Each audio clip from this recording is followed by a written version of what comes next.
Hello, I'm Chau, and this is Behind the Chameleon for The Protagonist.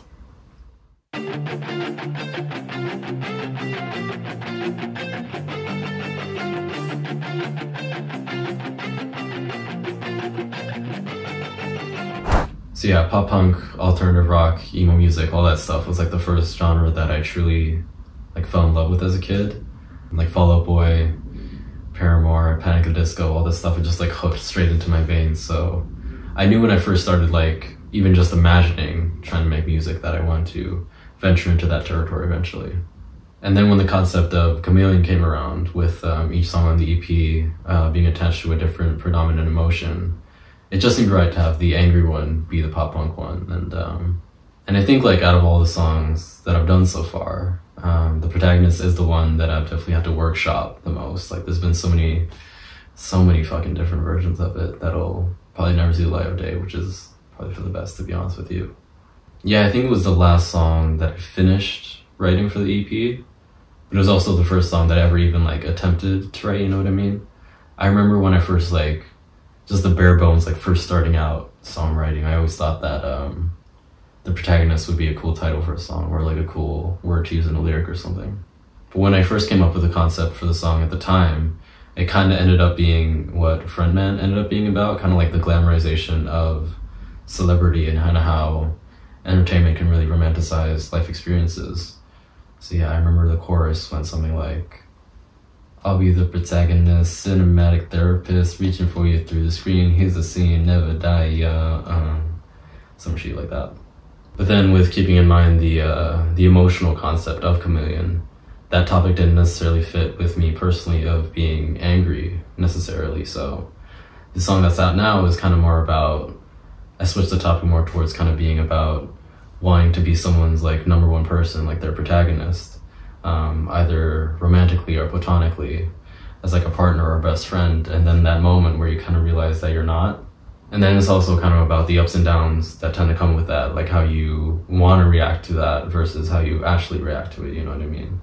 And then like in your imagination, when you allow yourself to indulge in the fantasy of being like entirely selfish in that situation, kind of how extreme it could really get, you know, whether it's morally or socially acceptable to do those things. I don't know, man, I heard people can hypothetically get angry about this stuff, but that's definitely not me. And then even with that new concept in mind, I wrote and recorded and finished the song completely on a different instrumental. But then after a while, I wasn't like entirely happy with it, so I switched to this one. And then with this one, there was like so many lyric changes, and even as you're recording it, you might change some syllables and stuff, because you might have some words in mind that might sound good, but on the mic, it might not sound as good as you think, so you just gotta change some of that stuff. So yeah, it's just been a labor of love for this one, definitely. And also there are occasions where things happen in your own life in the middle of the creative process, so your instinct is kind of just lean into writing about that. So then the song just kind of ends up being this little like time capsule of this moment in your life, which is cool. And you hear songwriters like talk about it all the time. And I guess it doesn't, you can apply it to any sort of creative outlet or medium. But with this one, I did learn that there is a sense of catharsis that comes with like writing from personal experience, especially if it's like a not so great life experience. Because when you can allow yourself to take that like not so great life experience and then you can transform it into like this tangible piece of art that you love, there's like an undeniable like sense of empowerment that comes with that, because it almost feels like you're taking back control over something that you had no control over.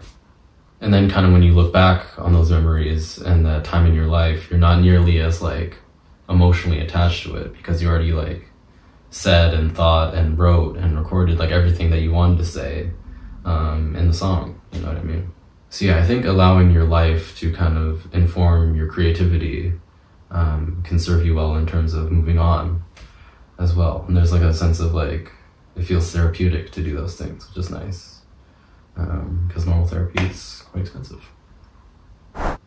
I'm in love, babe, this ain't a scene. Feel my pulse, tear up the melody. I'm right here, fade the memory. Painted face, you'll be my centerpiece.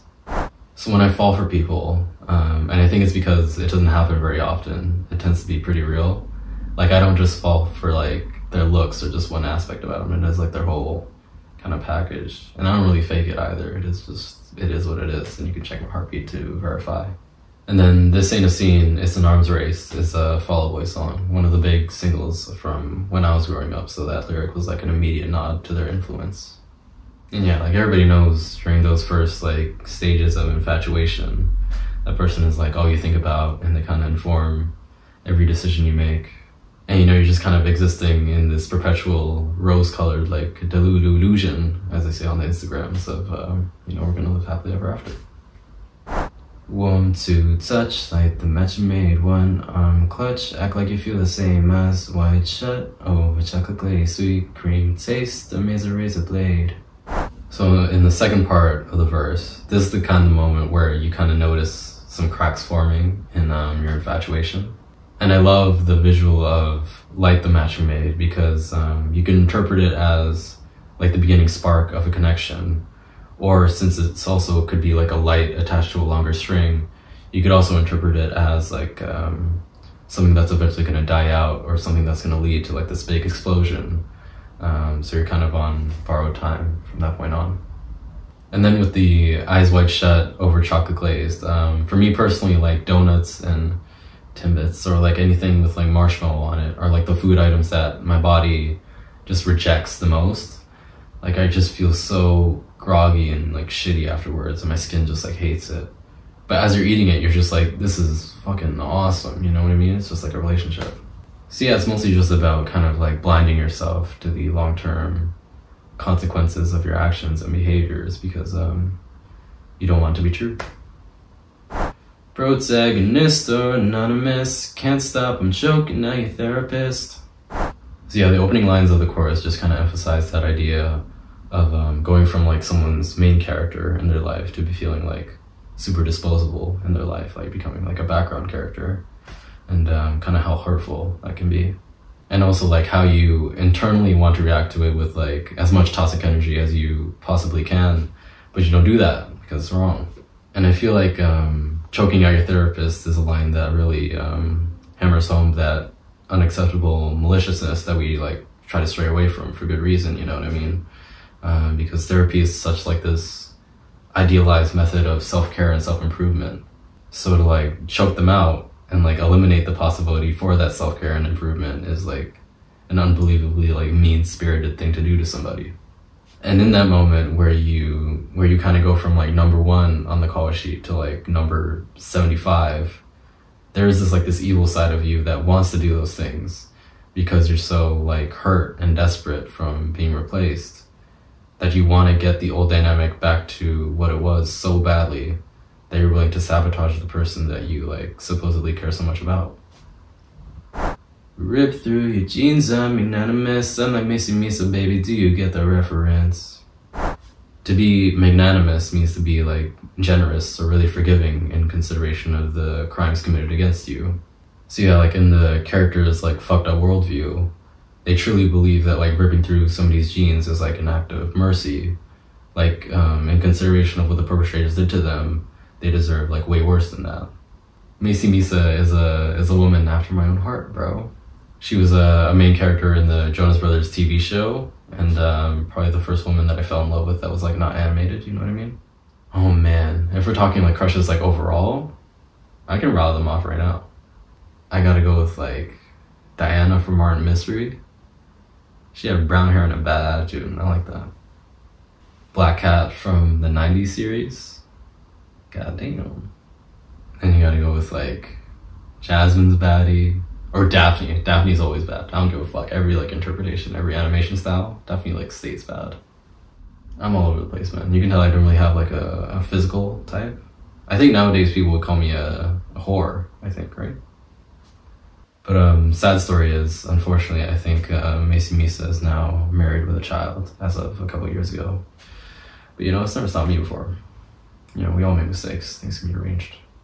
But yeah, the reason she is name dropped over any of the other characters is that in the show, or at least like in the first season, she's meant to be like this completely obsessive fan of the Jonas Brothers. And I know for me personally, when you first like lose a connection with someone, there is a part of me that I suppress that wants to go like completely crazy and do like anything to like just be with them, you know what I mean? But she was still cute though. Probably belonged in like an asylum or something, but you know, you can let it slide. That's my type, kind of. I said I didn't have a type, but that's kind of my type. Like super cute, but also my like slasher tires and shit. I like that. I mean, I don't actually like going out and buying like new tires every time, but it's just all about the principle. I guess like what would be the most cost-effective way to demonstrate that energy? I guess some sort of like bondage, maybe. Although I'm not sure like how common it is nowadays to just have like rope hanging around your house. You know what I mean? I guess in a pinch you could use like shoelaces or something. It's like not actually gonna hold me down, but you know, I'll pretend. Window dress drop in front of me, mango green, color the enemy, love him more. I'm the simile, can't be first, I'll be the enemy. Yeah, I don't know how much I can say about these lyrics because they're so specific. But window dressing is like when you show the best version of something to someone, or you know, you like sugarcoat it a little bit, even if it's misleading. And then with love him more, I'm the simile, taking you back to elementary school. Similes are comparisons using the words like or as, so, you know, they might love this person, but for you it's just, you know, like or as, and that stuff, hypothetically. Angel dust, California, asked me once, I'm on an aeroplane, still can't sleep, driving me insane, up and down, cocaine on daily rain. Yeah, I don't think I can say anything about these lyrics. But you know, the comparison of infatuation to substance abuse is like a tale as old as time. I immediately think of like Because of You by Neo. Like want to, but I can't help it. I love the way it feels. And then I Can't Feel My Face by The Weeknd. And I know she'll be the death of me, but at least we'll both be done. So yeah, it's kind of me just throwing my hand to that ring. And that's all I'm gonna say about that. Protagonist or anonymous, can't stop, I'm choking, I ain't therapist. Top down and exit to irrelevance, hate to fucking love you, no, I don't want a severance. Another one of my favorite Fall Out Boy lyrics is from the song Saturday, where they say, and I'm coasting on potential towards the wall at 100 miles an hour. So that was just another kind of tribute to that when saying top down and exit to irrelevance. Kind of reflecting on that moment where you first kind of went off the main character highway into the lane of being a background character in the first place. Fall face first in paradise, everything it feels so right. Cross my heart and hope to die. I don't want to say goodbye. Ceiling swing on top of me. Who are you supposed to be? Mary Sue, my heroine. Douse your brain with kerosene. So Mary Sue in fiction is when an author kind of writes a character that's like inherently flawless. Like they have all these strengths and positive attributes, and they're usually like extremely attractive. And like the main criticism behind that type of writing is that it kind of strips away any potential for intrigue or relatability to that character.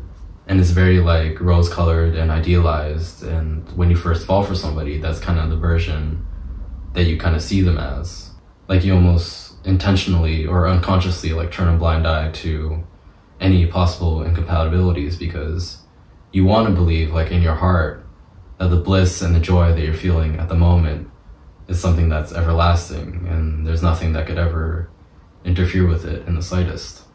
And then Douse Your Brain with Kerosene, I thought was another like malicious visual, just kind of talking about how you can manipulate or, you know, reprogram somebody's mindset so that their behavior only serves your own interests, kind of, which leads into the next lyric.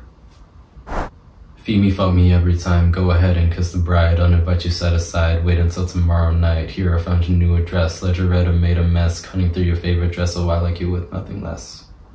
And then the story kind of reaches the high crescendo, talking about turning it up to 11, where the character crashes the person's wedding and proceeds to murder both the bride and the groom in their brand new would-be marital home. But the rhyme scheme is fun to say though, so kind of forgives a lot of that shit. I think my favorite production cue throughout the entire song is that for the duration of the bridge, after each kind of like rhyme scheme, I added like another vocal layer on top, and the volume of each one like slowly increases over time. So there's like this build of momentum, but then it also feels like you're suffocating a little bit because I made sure to leave like some of the consonants like super harsh in the mix. And then after like the last drum hit, it goes back to being like one solo vocal. And I remember I recorded that one like completely separately, like after I just took a nap or something, because I wanted the bass in my voice to be super loud during that part. And that's just sexy, bro. Tell me not. Listen back to it, your panties will probably drop. Alright, so that was Behind the Chameleon for The Protagonist. I feel like this is definitely the most out-of-pocket one I've done so far. Let us know in the comments, which anime character triggered the onset of your puberty experience? But yeah, the song is out now everywhere, and I hope you enjoy it, and kind of see where I was coming from in making it. And yeah, thank you for listening, and I guess stay tuned for the last song of the Chameleon EP. You know, people always ask me like all the time, like which one of the 4 songs is my favorite, and I can never give a definitive answer because, you know, they're all like my little babies a little bit, and you love all of them but at different times and for different reasons. Like you might love some of them for the actual music themselves, or you might love like looking back on the process of making it, or you might love like the lyrics of what the story like personally means to you. But I think the next song, if I were to like hang my hat on one of them, it would be the next one. Maybe like the most important song out of the 4, I think. All of them are really close to my heart, but yeah, I think I'm really proud of the next one. And you know, there is only one emotion left on that bad boy, so you can kind of fill in the blank on that. But yeah, stay tuned, and thanks again. Talk to you later. Love you. Damn. Man, I need a haul so bad.